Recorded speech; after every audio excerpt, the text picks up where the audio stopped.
And now, our feature presentation. You are watching a master at work.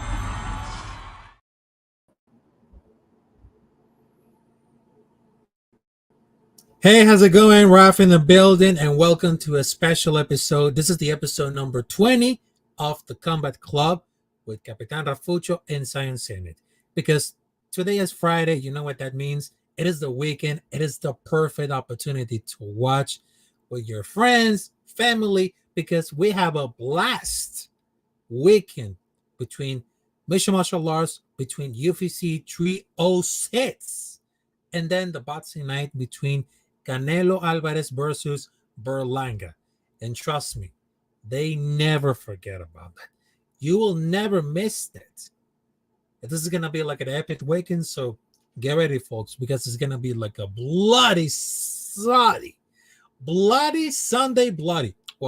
bloody Saturday bloody because, well, the song Bloody Sunday Bloody, it became like the original song for YouTube, but yes. All right, and don't forget about to subscribe to my YouTube channel. Also, don't forget to subscribe to Zenith, my co-host on this The Combat Club, because we're trying to figure it out about this episode of the number 20, because right now we're on the episode number 20, because this episode is going to be dedicated to preview about the UFC 306 and the boxing fights. So right now, let's keep the flow going, because right now it is the perfect opportunity to talk about the 306. It is going to be at the Sphere in Las Vegas. And you know, this is going to be like a game changer for the mixed martial arts. But trust me, this is going to be like an epic battle. An epic event of many proportions. And we just got like not only Alexa Grasso versus Valentina Shevchenko, like the third part, but also we just got Sean O'Malley versus Merab Dvalishvili. So I don't know about this, folks, but this is very interesting. And this is like the first time to be held at the Sphere in Las Vegas.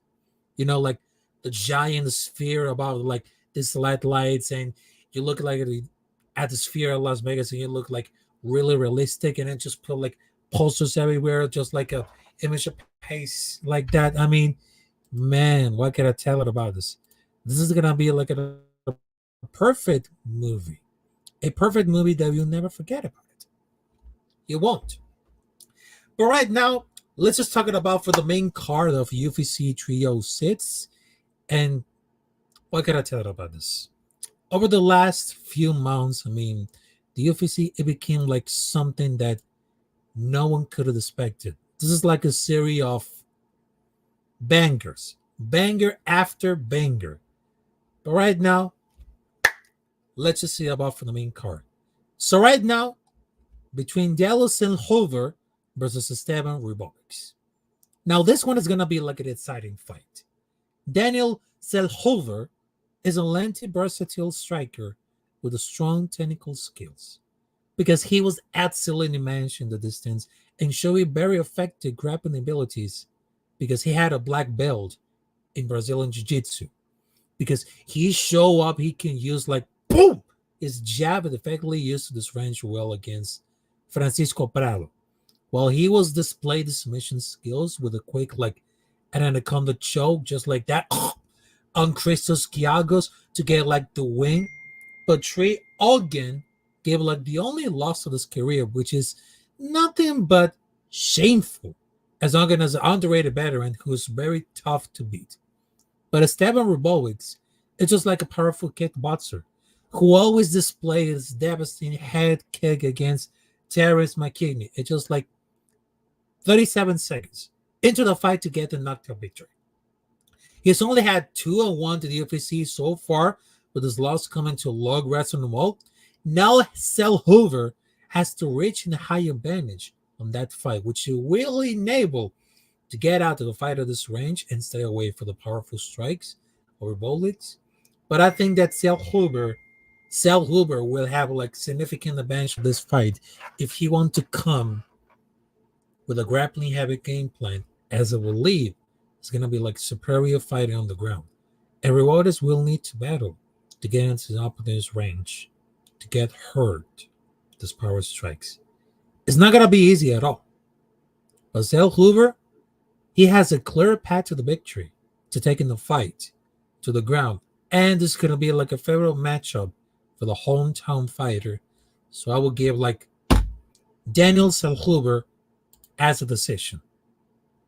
Yep, Daniel Zellhuber as a decision. And right now, let's talk about for the next fight. Brian Ortega versus Diego Lopez. Now, this is going to be like a one misfortune. Could be another's misfortune. And this could be like the fight of the night. Diego Lopez is one of the most excited and dangerous fighters in the UFC featherweight division today. So, John Silva, the fighting nerds, you got to be careful because you got some competition. But let me tell you about for like Diego Lopez. The striking is very lethal and it's 100% natural. Finding submissions as a jiu-jitsu black belt in addition to having size advantage over the other fighters in that division. Of course, he lost to Ebola at his debut, which was like a questionable result. But he won 4 straight in a row. Lopez is one of those greatest prospects in the UFC, but definitely I'm high on it. But I think it's going to hindsight, but it's going to be very fortunate to Brian Ortega pull up for the scheduled fight of 303 because it was scheduled to fight around main event. Because the Lopez weakness is shown to the last fight against Danich, he really stepped in an hour's notice to his cardio.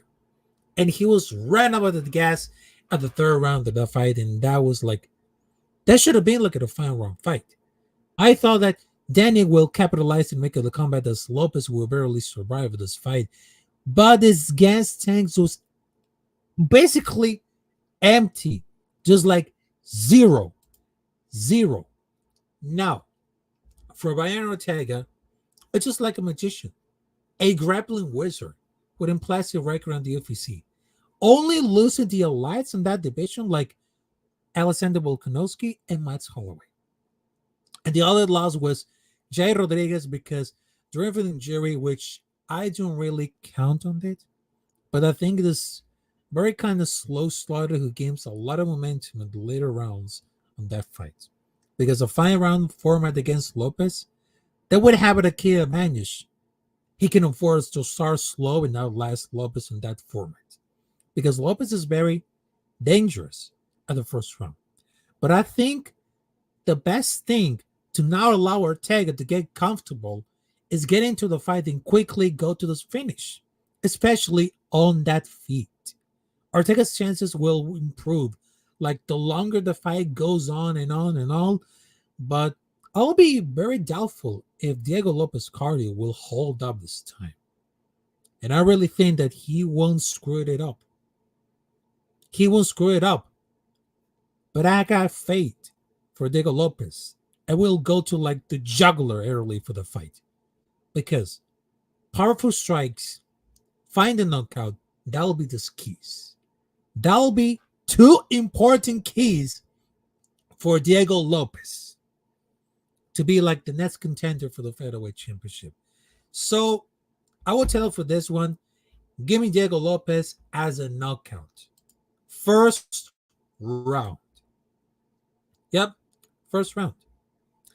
Also, the next fight we're talking about it is Ronaldo Rodriguez versus Ode Osborne. Now, the question will be the simple. Right, Ronaldo is the main event of this fighting card. Of course, it's Noche UFC because this is Friday the 13th. So it's not going to be like a bad luck because I remember the first time that I was doing like a podcast, it was exactly a Friday 3rd, which is like 3 years ago. But this time it's too much different. But right now, during the mid of September to mid-October, is the Hispanic Heritage Month. So right now, all the people in Mexico, Argentina, Chile, Venezuela, Colombia, Puerto Rico, Panama, Dominican Republic, yes, they're throwing out the party Yes, they're throwing out to the party and are really nubbing it. Yep, really nubbing it. But we're talking about for the fight because they really show off the UFC is giving like another matchup to the Mexican fighter. Because Ronaldo showed like the submission skills in his debut to win against Dennis Bondar. Would he secured the Royal Nate choke at the second round for the fight? Because they're giving like Ode Osborne for the not assisting grappling defense because Osborne literally did not land a single hit against Jafel Filo, which is very confused to pronounce, who took like very down immediately enough for like no Simpson has got Smith. I mean, there was like an acrylic plat from Ronaldo respectfully. Follow the blueprint. He needs to really test Osborne grappling defense, which immediately as Osborne seems like fish out of the water, which is baffling for a UFC veteran with 9 fights in the promotion. But Lazy Ball does not disgrace Benigno Ronaldo by fooling around and taking the fight to the ground. I mean, who could have happened? Who could have happened, ladies and gentlemen? Who could have happened? So, I'm going to make it very sure about this. I will give Ronaldo Rodriguez decision. I will go for the decision. I mean, he could have taken like very enough of the 3-round fights, but yes, 3 rounds. And the next one, this is going to be really important. So we got the third part of Alexa Grasso versus Valentina Shevchenko. Now, this is going to be like a rematch about for the last year, and they were rooting so hard for Alexa Grasso, and he was relieved when Shevchenko made like another spinning error that like Grasso to get like very dominate over this Neville the judge to give like 10-8, which is give like the draw, which is feel like she gets to retain her title. Now, despite for the toughness and never give up attitude, I had to tell about for that fight. That was a huge robbery. That was a huge robbery, and that last round scoreline give it up to the judge. Grasso will have lost the title. I mean, they give it like a year, giving us like the rematch for the epic final round fight. But let me tell you something about for the fight. Alexa Grasso has great boxing, which her as in Bale, her to go to toe with Shevchenko on the feet. And Shevchenko has more total strength and sliding. As being shown over the grappling is still very inferior than Shevchenko, as that latter has the most success when she was able to line takedowns. Grasso didn't show up improvement. They show up, but it was not good enough to prevent those takedowns. Grasso is a very good fighter, worthy of the title, but I mean that long layoff, it really concerns a lot because she was basically did not fight for the full calendar year, and that was like very hard to tell if she was like working on her game. Look at over the past 350 days. I mean, it could happen. But Valentina Shevchenko is just like well-rounded, dominant former champion with a sharp striking and light wrestling. Watch out for her because she will get the upset. She will get the upset. And I will tell you for this one, that could be like really enough for this. Really. Because she has sharp striking and light wrestling who basically choked with her last 2 fights against Grasso with the spin and attack. The first, they led into her being choked, but the second almost got finished. But they gave her like a chance to judge, like give her like the unfamous 10-8 score, which is undeserved for a lot. But if you look at it totally for the 2 fights, Shevchenko has been dominated and winning more rounds overall than Grasso, who's been like hanging around for today's fight yet, but she isn't got like a loss and a draw for it. But grappling takedowns, I mean, they're given like the advantage over Grasso in those fights. But I think it should be Tasso's takedown, the takedown defense of Grasso. Because as soon as the event ran, is she able able to take those towns, there'll be like more control time and more ground and pound. But I think she had a clearer path to the victory on the feet because two fighters are very kind. But she showed out the superior fighter round for Shmenko. I mean, Grasso is more like a fighter, but in activity, he really works you a lot. But I will tell you for this one, I can really smell an upset between Shmenko will get like the revenge. If she fights with a lot of confidence, intelligence, if Grasso not made the necessary improvements to take down defense, I will say for this, Valentina Shmenko is going to make an upset. And I know there's some person that say, oh, Alexa Grasso is going to win. It's going to retain the title. Nope. The third one is most important. Just like in Spanish. La tercera es la vencida. But I just really hope that if Valentina Shmenko lose again to Alexa Grasso, probably should get retired of the UFC career. Because she doesn't give a fuck about for the credits. She doesn't give a fuck about the judges who made like the last fight.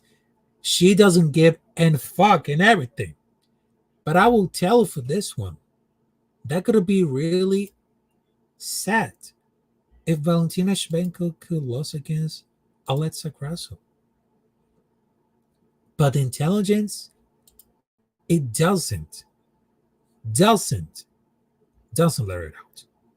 Because I believe in her. I believe in Valentina Shmenko.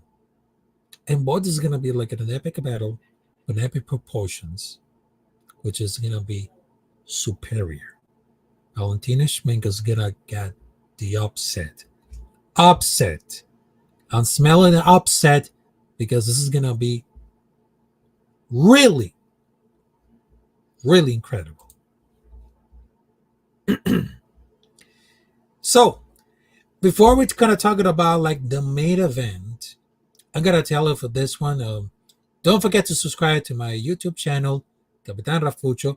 Also, don't forget to subscribe to my co-host, the incredible one, Zenith, on this channel. But right now, I mean, we're going to get talking about like for the Combat Club for like over the last few days. But we just came back. Well, we just came back to like give it like the previews of the fights.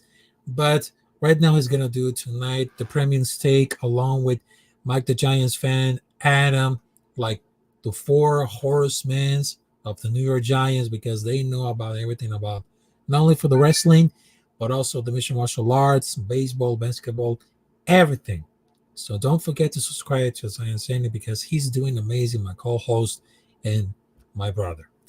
And I got to tell you for this one, don't forget to subscribe to the Big Blue Crew Sports Network because they just brought the best of the best in sports. Baseball, basketball, boxing, mixed martial arts, and even hockey, soccer, and rugby. So shout out to my brothers, Big Pat Sports Talk, Lou J Nation Inside Sports, NYG22 on Popular Opinion Sports, and of course, one of my great friends, which is Miss in the Afternoon with the picks, with the NFL picks. Also Logan, Corey, well, all the family of the Big Blue Crew Sports Network. Also my brother Wells to NYG, the greatest one with the predictions of the UFC, the boxing, everything. And trust me, this is like the amazing group of content creators who really build about like talking sports and of course with a great intelligence. And trust me, next time I will not rocking around for the street with a WWE belt because I just learned that lesson and let's just keep moving on. So shout out to my big brothers, Lou, Big Pat. Also, Coach Ed is in the building. Coach Ed, love him. And also, after that, I was talking and shout out to everybody. Right now, let's see for the message. Dana Barry, Robert Pena, how's it going? Salute to you. And right now, let's go to the main event. Sean O'Malley versus Merab Dvalishvili. Now, this is gonna be like a classic striker versus grappler matchup for the bantamweight title. Sean O'Malley is very known for the flashing striking, excellent timing, precision. But the distance control and knockout power make it like a serious threat in any fight. Merab Dvalishvili is a relentless wrestler with incredible cardio. He excels with wearing down opponents with a chain wrestling pressure because Sean O'Malley, during for that time when he was beating Aljamain Sterling, he was like the underdog. And they always knew he was a talented, gifted striker who's underrated because of his colorful hair and the conventional lifestyle. But they believed that he could be rethrown, but it will be like a grappler as the best striker of the bantamweight for the division. But they doubt that anyone in the division will outstrike him on the feet. Yes, but there's like a bunch of red flags over the last few weeks because first and foremost, Merab is a grappling machine. Relentlessly shoot for takedowns to smother their opponents. Even the Olympic gold medalist Henry Cejudo was ragdoll about him for this previous fight. So can really like do the same to O'Malley too. But the issue that's always something off because Merab probably show his cut, something that O'Malley surely will target with this fight to reopen the wounds. Because I cannot believe that they will agree with Dana that Merab is doing very stupid at this stage. A nasty cut could even the fight stop. The other issue is Merab is dealing with a step infection that will require antibiotics. He will affect his cardio. His fighting style will be compromised without this cardio. I mean, this is like the relocation because they're very confident about the ability to secure the victory. But because there are too many flags associated with the other fight, I think that Merab should be a nightmare matchup for O'Malley on paper.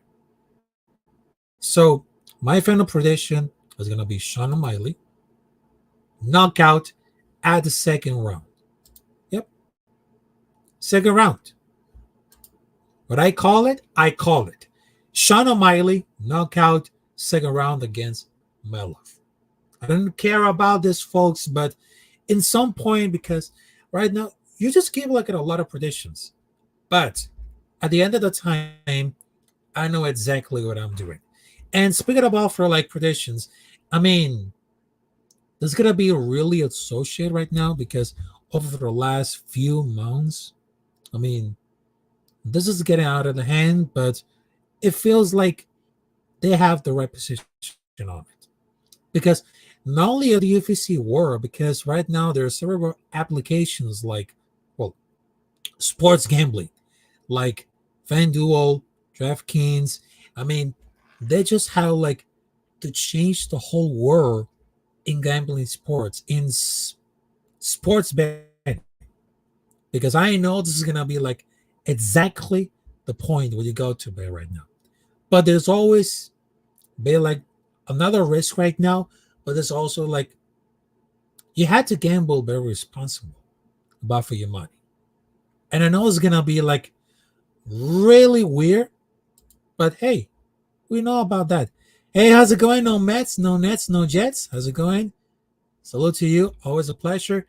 But during for the time, because that was like one of those topics, well, involved for the mixed martial arts, but also it just involved for the sports betting. Because over that time, when you see like sports betting between for boxing, of horse race and everything, I mean, they became very popular. But when the sports gambling, it became so legal in several states in the United States, like New York, California, also there's Florida. The last state who became legal in sports betting is North Carolina since March of 2024. But there's a lot of things that you can bet, like any fighters not only for the WWE, but also in boxing and UFC, like mixed martial arts. But there's like a cons and pros about gambling and sports betting. Because the pro is, I mean, you can have them like much time, much time to have it now about your knowledge about for your friends, everything. But also you have like anything could happen because if you listen to like something that like an experience, but he had to make a potential to make a profit. Yeah, there's also have the variety of sports in the band to bet on, but it just increased like an enjoyment of the sports. But at the other part, we just see like the worst thing, like the cons of sports betting. And I know that at some point they gotta cancel me for this, but the cons of sports betting is became like three things: addiction, the risk to lose your money, and they have a may require time to learn.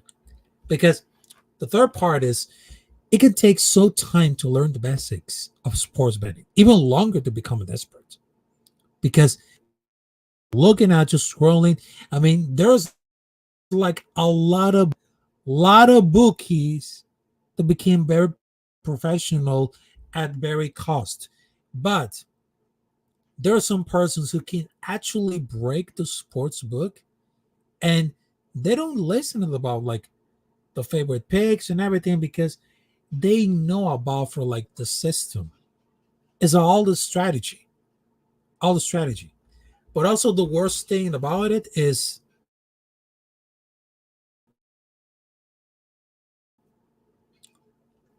everything individual lives because it can lead like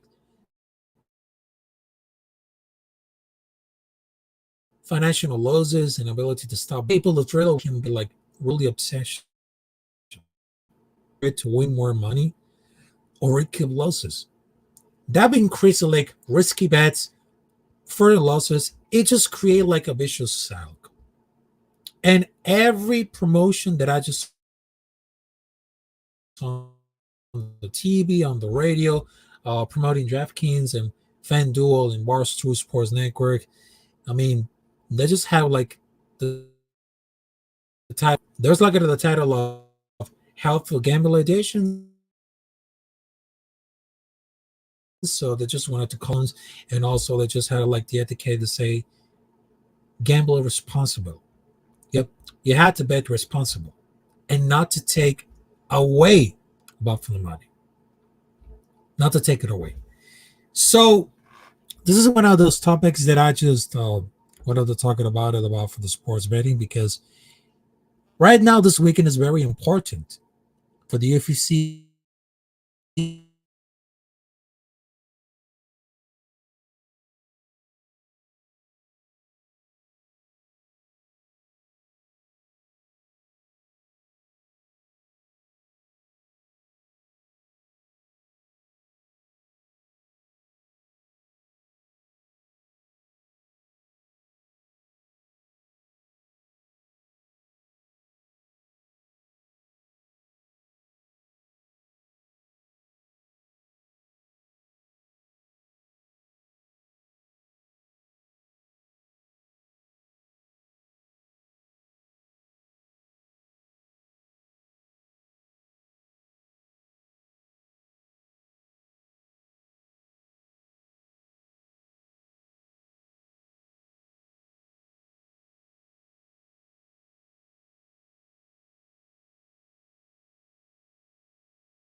Sorry about that. That was like a difficult.